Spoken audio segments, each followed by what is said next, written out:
Parler à Francis Ngannou. Francis Ngannou, avec toi, je serai très respectueux pour ce que tu vaux, ou alors ce que tu valais et ce que tu es. D'abord, je me rends compte que le président Paul Biya a vraiment la malchance avec les Ngannou. Il a vraiment la malchance avec les Ngannou. Je ne veux pas parler de l'homme Ngannou, je parle spécifiquement de toi. Mon petit, je crois que à 93 ans, même si M. Biya est vieux, son cerveau n'a pas 93 ans. Je t'imagine à 93 ans, j'imagine que tes muscles seront comme des légumes. Francis, j'ai de la peine à savoir qu'un type qui ne sait pas chanter l'hymne national puisse parler de M. Biya, puisse se prononcer. Il ne sait pas chanter l'hymne national en anglais, en français, pire même peut-être en bâtier.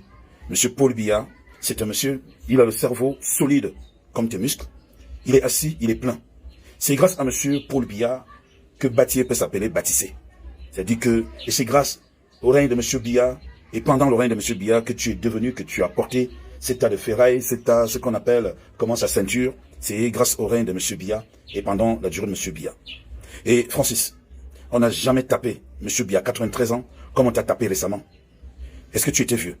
Finalement, vous êtes tous pareils. Mais je voulais te dire quelque chose encore, Francis. Ngannou, tu n'es pas courageux, c'est lâche ce que tu as fait. Tu attends que la campagne termine. Tu attends que M. Biya prête serment pour te prêter au jeu de ce petit bonhomme qui a les pieds palmés comme moi, qu'on appelle Jean-Bruno Taille, et qui est un insatiable en matière d'argent, celui qui venait signer sur le cahier de 32 pages, derrière Bokom Kondongo, quand il fallait dire qu'il veut dépendre de Samuel Eto'o. Est-ce que tu as attendu que M. Biya prête serment, qu'il termine sa campagne pour que tu puisses te prononcer? Moi, je pense que pour un homme courageux, vrai, tu aurais pu te déclarer avant, tu aurais pu dire, je suis pas avec M. Biya. Et si je suis son enfant, je lui demande de ne pas se présenter. Et en conclusion, par rapport à ce paragraphe, tu aurais pu nous dire, et tu n'avais pas, comment on dit ça, si tu n'étais pas hésitant, si tu ne voulais pas satisfaire une certaine classe, une certaine famille, tu aurais pu nous dire, j'aurais voté pour tel.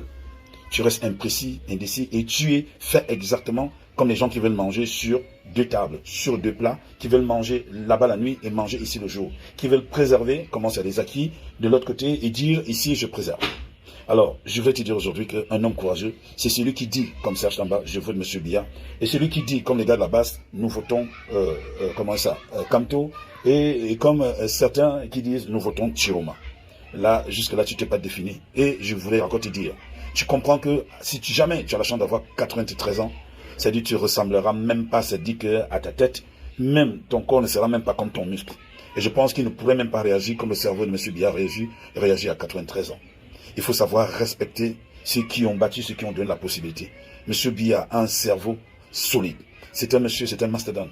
Mais par contre, je vais te poser la question, est-ce que tu avais pris le temps, toi qui vivrais aux États-Unis, de dire à M. Joe Biden de ne pas se présenter parce qu'il serait vieux? Est-ce que si ton enfant, tu l'avais encore, est-ce que tu aurais accepté qu'ils te disent de ne pas continuer à te battre parce que tu te bats pour le pognon? M. Biya se bat pour sauver la nation parce qu'il a commencé à sauver la nation.